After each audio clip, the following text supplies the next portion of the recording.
very beautiful beach house. I just love these days. I know the sun's not out right now, but it's fucking gorgeous when you're hanging out. I was out there earlier as well. Gorgeous sunny day. Big congratulations. I know it was a major kind of workout for you. The month of December and January, 5 days a week. You're down in the shed first thing in the morning, sometimes 9 o'clock at night. Yeah. You're doing this training, even though you had what sort of injury? You had an injury too. I had a hip flexor injury, which was running up into my back and down the leg. Painkillers every night as well. Painkillers every night. Now this is, they say, as you said, I think when you mentioned this on letting people know, it's harder to sort of retain a title than win it. And this is 2 years since you did win this title. Yeah. What exactly is a title, and what does it mean now? I saw strong first. It makes you a kettlebell instructor. Yeah, well, strong first is I suppose it's a school of strength, and it's the gold standard of kettlebells. Wow. Okay, so it's a very difficult regime that you have to put yourself through, I suppose, to get it in the first place. So initially 2 years ago, I would have been training for a year really to get up to strength and learn all the techniques and so on and so forth that I had to learn. And then I had to go to the Harlow in UK to get it originally. It was a weekend testing. So then you can recert 2 years later. Obviously it's just to keep the standard up, so you just don't get it and that's it, you walk away. So you have to recert again to make sure that your skills and your standard is up to the benchmark. It's like sitting your driving test every 2 years, or having to make sure that you haven't sort of let it slip when you're silly paunch, like a paunchy lad sitting in the couch somewhere. That's it, exactly. I'm an instructor. Yeah, exactly. So you have to recert, and it keeps it up, and it's a really good system, good idea. So, like everything else, I suppose, you kind of let these things go a little bit, and then the cert was up in actually November, and I had to apply for it, and I had to do it within 2 months. So everything was intensified into those 2 months, and I thought it would have been, not too bad, easy-ish, but it turned out it wasn't. Well, you said you hit a 2 week slump just beforehand because you really kind of pushed yourself and then physically that can happen. Where that's it. I was doing 5 days a week. Monday to Friday, and as the weeks went on, I upped the intensity and the weight of the kettlebells and the reps and all that type of stuff. And I felt 2 weeks into January, I felt on top of the world, ready to go. I probably could have done the test then, but I had it scheduled for later on in the month, 31st of January. So I hit a slump. I was kind of like, I actually lost my mojo. I lost everything, and it can happen sometimes. Well, yeah, I suppose this peak thing, and also, the strength, as much as you can be physically strong, there's a mental kind of, agility to that. You have to sort of be focused, and the mind has to connect with the body. And very committed and dedicated to doing it, because it is very enjoyable, but when you're doing something every day, especially for a test, it can kind of wear off a little bit, and it's kind of mind over matter. But anyway, I slumped about 2 weeks beforehand, and I was in a little bit of trouble with the hip flexor injury. Yeah. So I actually done it in South Beach Pavilion. Done the test. You did ask somebody for advice, and they weren't particularly kind of great advice. It wasn't like a great sort of kung fu, karate kid kind of advice. You just sort of said, sometimes people just don't get it. Was it Tom or somebody you asked somebody before? Tommy Bloom. Yeah. Tommy. He wasn't exactly karate kid kind of wisdom. He just heck it. He was Tommy Bloom he's a master instructor in SFG, and he's Swedish fella. And he's very well known in the kettlebell world, and also actually in the Krav Maga world. He's the highest level non-Israeli person in the world. He's expert level 5 or 6. Wow. And he's really, really good. He's into all his movement, and he's an MMA fighter as well. So he was the fella that actually tested me. So it was kind of under pressure. It was on FaceTime or Skype. Yeah. He was looking at me through the laptop. It was an hour-and-a-half test, and I was on my own, so I had nobody kind of cheer me on in the background or whatever. But I asked him beforehand, there's this test that you do, you have to swing a 24 kilo kettlebell over your head basically 100 times in 5 minutes. And you hit the 60 mark on that, and you felt that again, that sort of hit the 60 mark, and I felt like giving up, and I just kind of went to myself, I'm not putting myself through this again, because I put in the work, and I put in the couple of months, and if you fail it, I had asked him what would happen if I failed it, and of course he said to me nobody had failed it on the research yet, anybody that he had researched.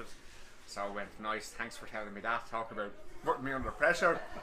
So anyway, I got to the 60, and I felt like giving up, but I kept going and I got to 100 in the 5 minutes. If you don't get the 100 in the 5 minutes, you failed the test. Yeah. And how I don't know whether you had the physical strength to celebrate. You go punch a hole through a wall or something. Just I don't know how. No, I went into the cafe in South Beach Pavilion, had a cup of coffee and one of those beautiful almond slices that they have. Nice. And I sat there trying to regain a bit of composure. Yeah, well, you have to get your punch back as well. Exactly.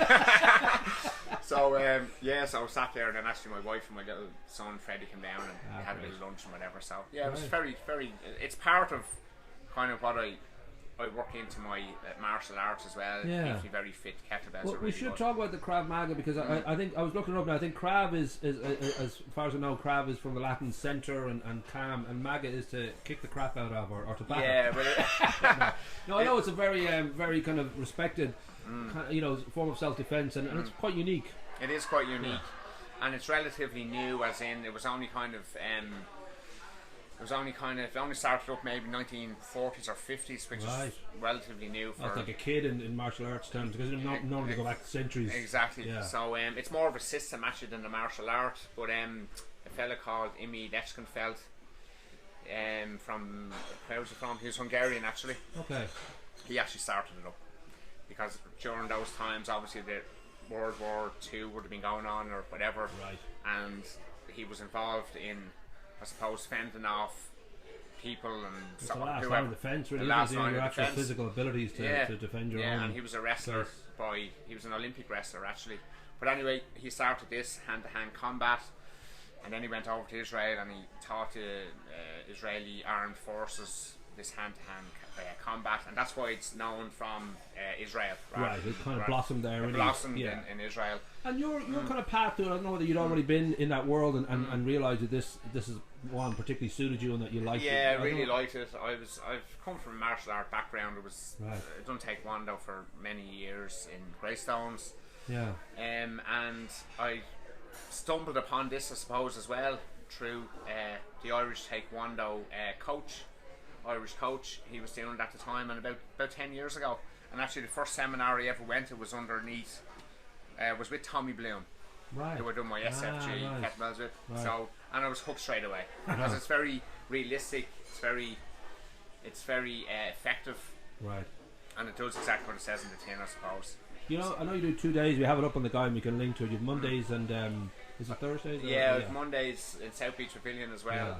7 o'clock, and Thursdays at 8:30 p.m. and then I teach kids as well in Go Gym. Well, that's it. I was hoping now with the kids especially, because I like to bully kids. Is there any way you could maybe have a red little badge they can wear? Just I know to avoid those ones, because I'd hate to push a kid and then suddenly get my ass kicked.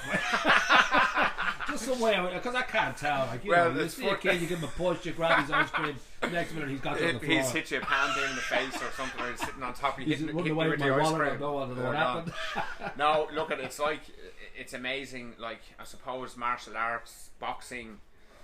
All of these martial arts, sometimes people think that when their kids do it, become very aggressive, but actually it's the total opposite. Well, that's what it's there for, is to give you the confidence and the ease not to be worried and not to be stressed. Yeah, it gives them the confidence. They walk around, they know that if they get bullied or get in a situation, they're probably going to be able to handle themselves. Yeah. And even if it never happens, it gives them the confidence to think that.